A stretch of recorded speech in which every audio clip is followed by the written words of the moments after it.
What's up, guys? I couldn't bring you a Friday bullshit video this week, so I'm bringing you this, doing something different. This is following up what Glitch777 started. What's up, man? This is the Real Story Saturday video. Because I do have a funny story, some I want to share. You know, I kind of like Glitch's idea. Glitch777 started it, as Jay Poor followed up with his. Bitter Poet Madman did a True Story Saturday, Real Story Saturday. So now Huggy's got one for you. And I'm mixing this in with kind of an unofficial review. You know, just because you got to drink something in these videos, especially since it involves drinking, the story. This is the Smutty Nose Gravitation Belgian style quadruple ale, 12% alcohol by volume. Figured it's fitting for the story. Bottle conditioned in 2011. All right. Yeah, Smutty Nose makes good beers. I've reviewed one or two of their bombers in the past. This is kind of an unofficial thing. I just want to drink something. I want to keep the cap. So, big lighter. Let's get right to this. But yeah, Glitch did that story, man. Fellow Floridian, what's up, man? What are you, in Tampa? In the Tampa area, that, you know, west coast of Florida up there? Yeah, I'm in South Florida, Miami. I'm in Hollywood now. I work in Fort Lauderdale. I'm just South Florida all the way. And his story was great, man. It involved a dead body in the apartment next door. That was good stuff. That was a good story, man. Mine does not involve any dead bodies. Mine involves alcohol and the dumb things we do when we're young. Now, before I even get into the story, let me just make it clear. I do not condone drinking and driving in any kind of way.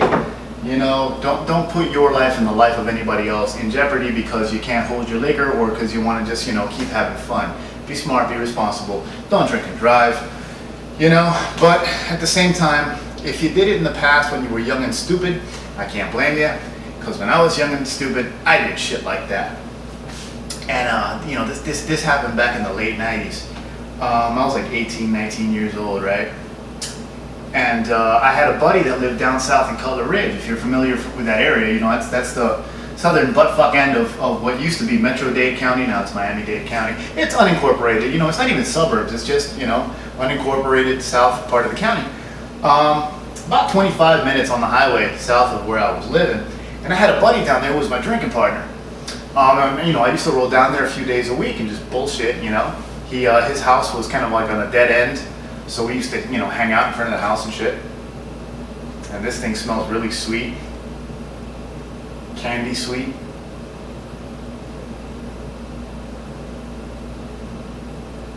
And it tastes like 12%. Yeah, see, I'm not a huge fan of these Belgian beers. Too sweet. That fruity yeastiness, and it's boozy. Yeah, that's 12%, alright. Anyways, back to the story. So, I used to go down, you know, a few times a week and hang out and drink, because there was a little Gandhi Quickie Mart, little wannabe food stores drive-through place that they didn't give a shit. They sold beer to anybody. You know, I was 18 years old just driving through on my little hoopty, you know, my little blue 84 Cavalier, and, you know, buying quarts of malt liquor, you know, Schlitz malt liquor and shit, Magnum and Old E.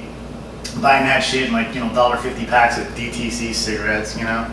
And there used to be like 3-4 of us just chilling, you know, in front of the house with the trunk popped, you know, just drinking and freestyling, whatever. So, this one day I had gone down there. Now, I don't remember what I drank, and I don't remember when I got there. When I got there, I guess in the afternoon, whatever. And I think I had in total, you know, while I was chilling there, about 3 quarts.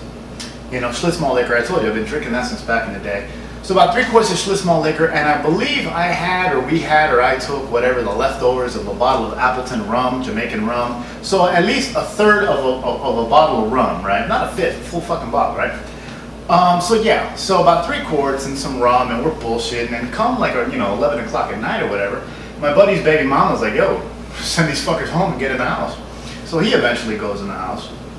And by then it was just me and my boy Clyde. It's actually his boy. Now, Clyde's a little black boy that lives across the canal in Goulds. Again, if you're familiar, Goulds is nice and ghetto. And Clyde, remember back in the day, remember 3 6 Mafia? Were you ever a fan of 3 6 Mafia? Remember Crunchy Black? Clyde looks like Crunchy Black. So anyways, so it's me and Clyde. You know, we've been drinking. You know, we're feeling good. We don't want to go home, right? So it's like, all right, what are we going to do? You know, I'm the only one with a car here. So he's like, yeah, I know these girls, let's go call them. So we drove over to a payphone, because back then you had to go to a payphone to call people. And we called the girls up, and they're not about none, whatever. They're, so it's like, all right, now what do we do? All right, let's go to my buddy's house. All right. So we go, and I don't even know what neighborhood I ended up in by this point in time. I'm not too familiar with that area, so we're driving. End up in this little ghetto ass area, and it's like little studio apartments and shit. And we go up in there, and his two homeboys, right? And one of them looked just like a young Busta Rhymes, dreads and all. But they're cool, we're chill. I was like, oh, what are we gonna do? All right. Now, mind you, I've been driving around through the hood and shit, right? And I've had quite a few. Remember, 3 quarts and some rum. So now I'm chilling with these 3 black boys, right? It's late at night. It's like, what are we gonna do? Well, there's a strip. And to this day, I still don't even know where the fuck that was, but it was a strip. I guess it was like a club or something, a couple clubs, and it's a fuckload of cars parked there, and people chilling in their cars and drinking and all this.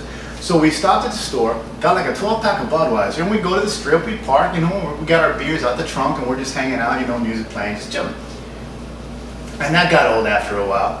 Had a few Budweisers and whatever.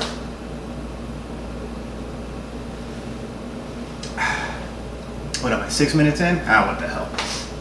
So here's where it starts to get good. So now it's about, 2, 3 o'clock in the morning, right? I'm rolling this little beat up hoopty, little 4-door, Cavalier, right? My ass with 3 black boys in the car. We were in the strip and we decided to leave, right? They want to go get some munchies or something. So we get in the car with the bottles, open containers, open Budweiser, driving in my little piece of shit, right? And we're on the way to like a Circle K or something because they wanted some munchies. Now, here's where things went bad. I'm at a light. I'm at a red light. I had passed the place and I have to make a U-turn, so I'm at a red light. And I'm waiting for the light to turn green. And you watch the other light. Because when that light turns red, you're about to turn green. Well, I'm behind the wheel, open bottles, 3 black boys late at night, And I'm not trying to be racist or anything, but let's face it, in a beat up piece of shit, my ass with 3 black boys in the car, in the hood at 3 o'clock in the morning. Suspicious, perhaps? So anyways, I'm watching that light, and when that light turns red, I make my U-turn. Before my light turned green, there was a cop behind me. Woo! Oh, fuck. DUI. Shit, I'm fucked. Ugh. Open. Hide the bottles. And half full bottles, just put them under the seat, stuff everything under there. Cop comes to the window. I, just try to play straight face and try not to breathe on him too much, license, registration, this and that. And he goes, and like always, they always call him at the cop car. And I saw that second cop car show up, and I'm like, all right, I'm going to jail. And, they don't do anything. They just have the 4 of us sitting in the car. Fuck. And 20 minutes later, he comes up with a ticket. Sign here. All right, here's your shit. Have a nice night. All right, that's it. You motherfuckers are going home. The cop let me go. Fuck you guys. I'm going home. I'm like, all right, but let's go get the munchies. All right, fine, fuck.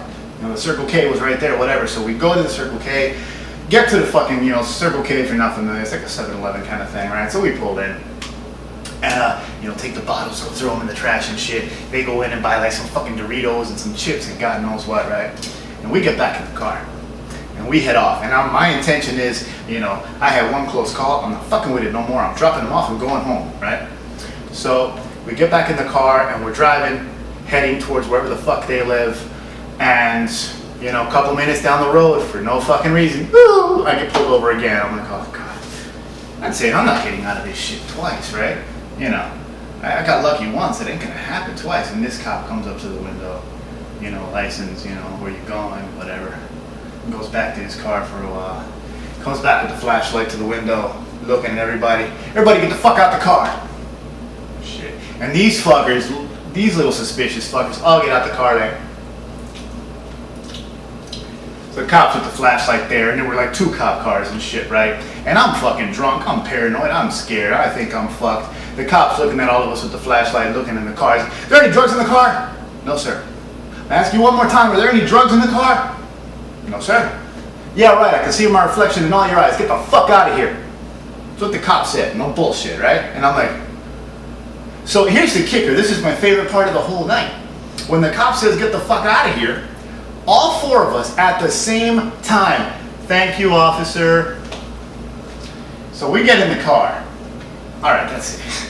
Where the fuck do you fuckers live? I go, I drop them off. My boy Clyde stayed with his homie, so I just had to drop them all off in one place. they give you directions to get on the highway, and I go and I get on the highway. And here's where it really gets ugly. And I do consider myself lucky, and it's a funny story, and it's weird how shit happens, right? But this is real talk now. I'm driving home, mind you, 25 minutes on the highway, okay? And you know that white line in the middle of the road, those white lines and shit, and the solid white one and all that shit? I was seeing two of each. If there had been a cop on the road, he would have pulled me over for swerving. If there had been other cars on the road, I would have hit somebody. It was not pretty. And mind you, this was like 15 years ago, I was young and stupid.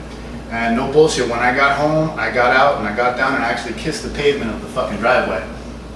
But I was drunk to rice, man. 3 quarts, and then the fucking rum, and then the Budweisers, and then pulled over with open containers, and then pulled over again, drunk as shit. I mean, I would have broke the breathalyzer, and then barely making it home.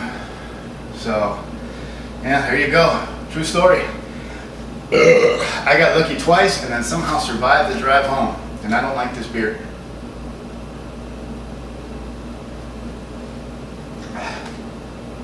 Ugh, how can people like these things? Give me a good hoppy IPA. Fuck that. All right. So there you go. One of my most amusing stories. Thank you, officer. All 4 at the same time. I love that shit. So there you go. True Story Saturday. Hope you enjoyed the story. Hope you learned from it. Don't ever do anything like that. Don't ever do it, because you probably won't be as lucky as I was. And that's it. See you on the next one. Peace.